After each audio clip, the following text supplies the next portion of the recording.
अब भगवान से क्या कह रहे हो? जब भगवान ने भी ये सब दुख देखा था तभी तो ये दुख को छोड़ने के लिए उन्होंने सब प्रयास किया। तो हम भगवान को अगर सही ढंग से समझ पाए हों तो भगवान की भक्ति में लीनता हासिल करने की कोशिश करें, और जब जब दुख का भाव आए तब तब हम ये देखें कि ये दुख हमारी केवल एक आपस सामने की परिस्थिति के कारण से है, और वो परिस्थिति इसलिए क्योंकि हम उस घर से जुड़े हैं, उस परिवार से जुड़े हैं, जिसके कारण से हमारी मानसिकता केवल इतनी बन गई है कि ये है तो हम है तो ये है। समझ आ रहा है? इसलिए केवल हम दुखी हो जाते हैं। और जब हम थोड़ा सा इससे ऊपर उठ करके सोचें कि कितना बड़ा सिद्ध लोक है, अनंत आत्माएं सिद्ध बन गई, कितने बड़े बड़े पुरुषार्थ कर गए, घर द्वार राजपाट सब छोड़ करके चले गए, हम क्यों इसमें इतना दुखी होकर के अपने मन को बिल्कुल डिप्रेशन में ले आ रहे हैं और टेंशन में ले आ रहे हैं? तो जब मन में ऐसी भावना करोगे तभी मन का दुख दूर होगा। कोई भी डॉक्टर आपको इस मन के दुख से उबार नहीं सकेगा। गोलियां और दवाइयां और इंजेक्शन इसमें कुछ काम नहीं आएंगे। मन के अंदर के दुख को जीतने के लिए आपको उनसे ही मिलना पड़ेगा जिन्होंने उस दुख को जीत करके विजेता बन गए और इस दुख को हमेशा के लिए छोड़ दिया। उनसे ही मिलना पड़ेगा आपको, उन्हीं डॉक्टरों से मिलो। समझ आ रहा है? हाँ, जिन्होंने अपना ही दुख नहीं जीता वो दूसरे का दुख क्या जीतेंगे? डॉक्टर बीमार पड़ जाता है, डॉक्टर भी दुखी हो जाता है, डॉक्टर के लिए भी तुम्हारा धन दिखाई देता है, तो वो डॉक्टर भी जो है कभी दूसरे डॉक्टर के पास जाता है, और वो भी जो इलाज करता है और करवाता है वो केवल शरीर तक ही सीमित रहता है। मन के कितने भी बड़े बड़े साइकोलॉजिस्ट तैयार हो जाएं तब भी वो आपकी साइकोलॉजी को चेंज नहीं कर सकते जब तक कि आप स्वयं तैयार ना हो। समझ आ रहा है? थोड़ी बहुत देर के लिए मन को कोई आपको कोई रमा भी दे, मन किसी में, चाहे वो आपको नचवा दे, चाहे गब्बा दे, चाहे कहीं किसी फिल्म दिखवा दे, तो उस मन में थोड़ी बहुत रम भी जाए तो उससे कितनी देर तक रमेगा मन से? कितना नाचोगे और कितने गाने सुनोगे और कितना मीठा खाओगे और कितने होटलों में जाओगे और कितनी पिक्चरें देखोगे, कितना करोगे? अगर मन में दुख पैदा हो गया है तो फिर कहीं भी जाओगे आपका मन लगेगा नहीं। क्या समझ आ रहा है? कोई सी भी पिक्चर देखने चले जाओ, कोई सी भी शहर में घूमने चले जाओ, कोई से भी होटल में चले जाओ, अगर आपका मन दुखी है तो आपका मन आपके ही कारण से दुखी होगा और वो सब चीजें देख करके भी दुखी बना रहेगा। किनके पास जाना चाहिए? जब जब मन दुखी हो तब तब आपको देव शास्त्र और गुरु की शरण में आना चाहिए। ये सबसे अच्छा तरीका होता है। समझ आ रहा है?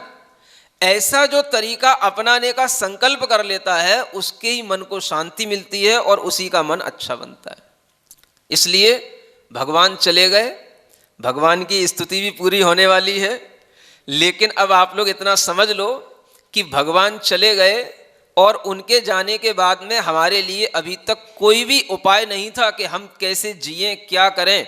अब आपके सामने बहुत अच्छा उपाय आ चुका है। इसे अपने अंदर अपनी बुद्धि में अच्छे ढंग से बांध करके रख लेना और इसी उपाय से अपना जीवन आगे चलाना, तभी आप इस संसार से ऊपर उभर पाओगे, नहीं तो इस संसार में फिर डूब जाओगे। क्या समझ आ रहा है? अब भगवान तो चले गए, जितने भगवान के सामने थे सब अपना उद्धार कर गए। अब बाद में भी उद्धार हो रहा है तो कैसे हो रहा है?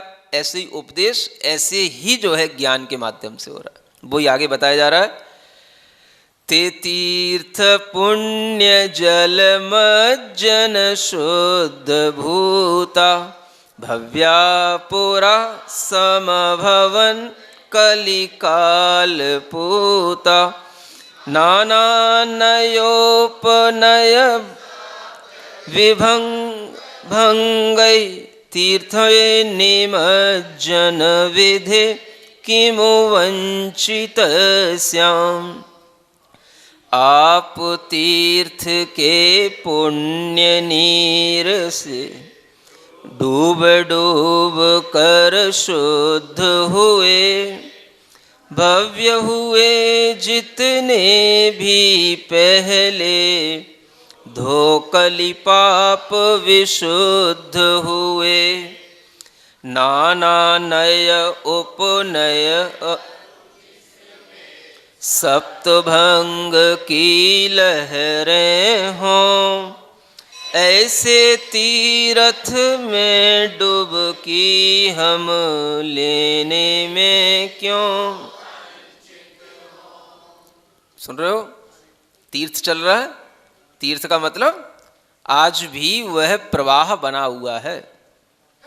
भगवान चले गए लेकिन उनका ज्ञान दिया हुआ आज भी अपने आप में उस तीर्थ को बढ़ाने के लिए चल रहा है। ये कोई ऐसा तीर्थ नहीं है कि जहाँ एक जगह कोई हम स्थान बना दें कि भाई सबके पाप यहीं आके धुलेंगे। समझ आ रहा है? कोई गंगा तीर्थ, तीर्थ की उपमा मतलब जिससे तरा जाए उसको तीर्थ कहते हैं। तो आप हर जगह पर कहीं पर भी रहते हुए अपने अंदर जब इस ज्ञान में डुबकी लगाओगे तो आप तरोगे। ये ज्ञान का तीर्थ, ये भगवान का तीर्थ सबके पास में है, सबको मिला हुआ है। इसका उपयोग करो भरपूर। दिन भर रात भर डुबकी लगाओ, कोई ठंड नहीं लगेगी। समझ आ रहा है?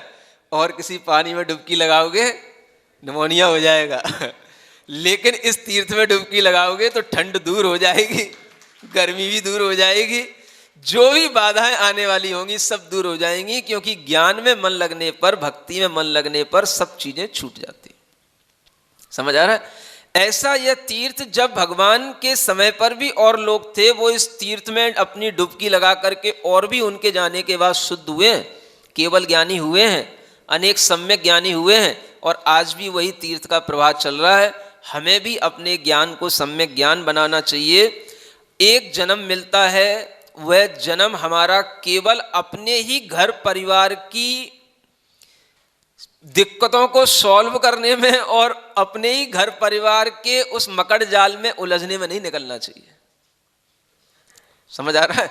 हाँ, जीवन उसी में निकल जाता है, क्योंकि जहां हम जन्म लिए हैं वहां आसपास जैसे जैसे हम जुड़ते चले जाते हैं अपनी समाजों से, हम उसी तरह के अपनी मानसिकताएं रखते चले जाते हैं। हम अपने बारे में कभी उस जंजाल को तोड़ करके अपने बारे में सोच ही नहीं पाते हैं। ये भगवान ने किया, तो यही हमारे लिए करने योग्य काम है कि हम थोड़ा अपने हित के बारे में विचार करें कि हमारा आत्महित किसमें है। ये भगवान का तीर्थ चल रहा है, इसमें डुबकी लगाओ। बार बार अपने मन में इसी प्रकार के ज्ञान से आनंद लो जो आपने ले रखा है। समझ आ रहा है?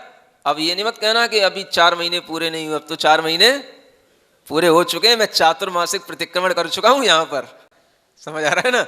हाँ, वो दीपावली के बाद, अष्टानिका के बाद जो है, जब चतुर्दशी आती है तो चतुर्मास पूरा हो चुका होता है? वो सब कालीन तो सब बिछे ही रहते हैं। अब किसको किस कालीन पर जाना है वो सबको पता है, लेकिन आपको ये ध्यान रखना है कि हमें जो ये ज्ञान मिला है इसका हमें उपयोग करना है। इसके लिए ये मत देखो दूसरा क्या कर रहा है, हमें करना है। समझ आ रहा है? जब व्यक्ति इस तरीके की भावना ले आता है तब उसके लिए अपने आप ये चीजें काम में आने लग जाती हैं। इसलिए जो कुछ भी हमारे सामने उपलब्ध है उसका अगर हम उपयोग करेंगे तो इस जीवन के लिए हमारे पास बहुत है। क्या समझ आ रहा है? हाँ, 4 महीने का खजाना आपके पास में सब है, रिकॉर्ड है। सुन रहे हो? उसको सुनोगे तो महीने महीने, साल साल भी आपको आनंद मिलता रहेगा और वही फीलिंग आती रहेगी कि हाँ, अभी भी हम महाराज के पास ही बैठे हैं और सुन रहे हैं। समझ आ रहा है? ऐसा भाव करके आनंद लो। बाले पिपालक इति प्रतिभासते यो यौवने पिमद काम भटाभि संसार सागर तटस्थित पुण्य भाजां सिद्धिं प्रीप्यत्सुमभवत् तमहं नमामि। बाल्य अवस्था में भी पालक से प्रतिभासित होते आप, भर यौवन में भी मद माते, काम सुभट को जीते आप। पुण्यवान जो खड़े हुए हैं संस्कृति सागर के तट पर, उन्हें सिद्धि में पहुँचाते थे, नमन आपको कर शिरधर। क्या कहा जा रहा है? भगवान तो बाल अवस्था में भी बालक बनने की चेष्टा नहीं करते थे। सुन रहे हो? बाल्यावस्था में भी ऐसा उनका ज्ञान था कि उसमें भी वो ऐसा लगता था कि जैसे ये सबके पालक हों। बालक नहीं है ये, क्या हैं? पालक हैं। समझ आ रहा है? अगर आपने ध्यान दिया हो, भगवान आदिनाथ के समय पर, जब आदिनाथ भगवान युवावस्था में थे, तो उस समय पर उनके जो पिता थे नाभिराय, सुन रहे हो, तो उनके पास में प्रजा आकर के कहती है कि मुझे अब कैसे अपना जीवन चलाना चाहिए, आप मुझे कुछ बताओ। ये पहले तो सब कल्प वृक्ष होते थे, हम सब खा पी लेते थे, जो भी इच्छा करते थे मिल जाता था, अब तो यहाँ कुछ दिखता ही नहीं, क्या करें हम लोग, कैसे आजीविका चलाएं? तो वो नाभिराय क्या कहते हैं, जाओ वो ऋषभ कुमार से पूछना, वो बताएंगे आपको। सुन रहे हो? और वह उस समय पर उस प्रजा को उनके पास पहुंचा देते हैं और उन्हें अपने अवधि ज्ञान में सब पता होता है, सब दिखाई देता है, कैसे प्रजा का जीवन चलेगा, कैसे ये अपनी आजीविका चला सकते हैं। तब वो असी मसी कृषि वाणिज्य शिल्प विद्या 6 कर्म करना सिखाते हैं और इन 6 कर्मों के माध्यम से प्रजा को पालन करने की विधि बताते हैं। तब जाकर के वह प्रजा वैसा कर्म करती है, तब अपनी आजीविका चला करके अपना जीवन चलाती है। तो वो इतने समर्थ होते हैं, बालक अवस्था में भी उनके पास में बचपना नहीं होता। समझ आ रहा है? उनकी कभी कोई नाक और मुंह नहीं पहुंचना पड़ता किसी को, हाँ, कुछ भी नहीं निकलता उनके शरीर में, बढ़िया सुंदर शरीर है, ये तो आप सुन ही चुके हो। तो उनके लिए कुछ भी नहीं करना होता किसी को, और वो इतने अच्छे, इतने समर्थ होते हैं कि उनके सामने कोई आ जाता है तो अपने आप वह भी ज्ञान लेकर के चला जाता है। अब बताओ, आपने सुना होगा ना, जब भगवान महावीर स्वामी का सन्मति नाम रखा गया था, तब रिद्धिधारी मुनि महाराज गुजर रहे उनके सामने से और उनकी जिज्ञासा शांत हो रही उनको देखने से। समझ आ रहा? इतना ज्ञान का प्रभाव रहता है। तो ये वो बालक नहीं है जैसे आपके घरों में बालक खेल रहे हैं, ये बालक अवस्था में भी पालक है, इसलिए लिखा यहां पर। और जिस समय पर भगवान मोक्ष जा रहे थे, केवल ज्ञान को प्राप्त कर चुके थे, उस समय पर कितने लोगों उनके समक्ष आए और कितनी आत्माएं उस समय पर दीक्षा लिए, कितने लोगों ने कल्याण किए। क्या समझ आ रहा है? कितने लोग उनके समोशरण में पहुंचे। केवल राजा श्रेणी की नहीं थे, इंद्रभूति के साथ 500 उनके और शिष्य थे, अग्निभूति के साथ 500 शिष्य थे, वायुभूति के साथ 500 शिष्य थे। लाखों की संख्या में मनुष्यों ने उस समय पर उद्धार किया अपना। समझ आ रहा? स्त्रियां भी थीं, पुरुष भी थे, सब थे, और जिसने जैसा बना वैसा अपना उद्धार किया। सुन रहे हो कि नहीं सुन रहे हो? जिसने जैसा बना वैसा उद्धार किया। यहां पर भी लोगों ने जिसने जैसा बना वैसा उद्धार किया है। कितने ही लोगों ने वर्धमान स्तोत्र के व्रत लिए हैं। समझ आ रहा है? बड़ों ने लिए वो तो लिए ही, और जो ना लिए हो वो भी सोच लें, आज लास्ट होने वाला है। समझ आ रहा है? डुबकी लगाना हो तो अभी भी लगा लेना।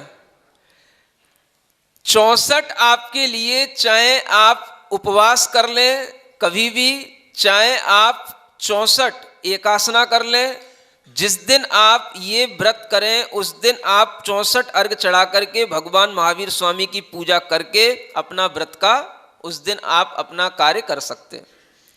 और उस दिन एक जो काव्य आपके नंबर पर आए, उस काव्य की एक जो माला है, उस एक माला को फेरो। बस इतना सा आपको काम करना है।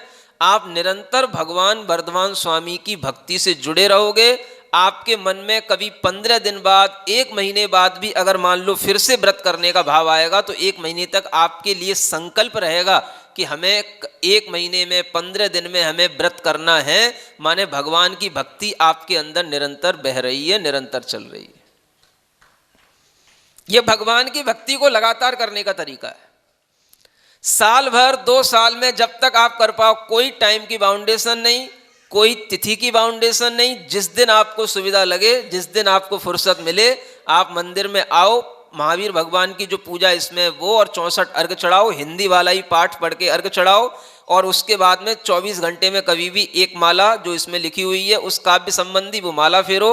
अपना रस परित्याग करके भोजन कर लो, चाहे एकासन कर लो, चाहे पानी पी के काम चला लो एक बार, चाहे उपवास की सामर्थ्य बने उपवास करके कर लो, जैसे भी करो वैसे कर सकते हो। अगर आप इतना भी कर लोगे तो भी आपके अंदर वर्धमान भगवान की भक्ति बनी रहेगी, और वहां से जो अनंत दान प्रेषित हो रहा है वो आपके पास में आता रहेगा।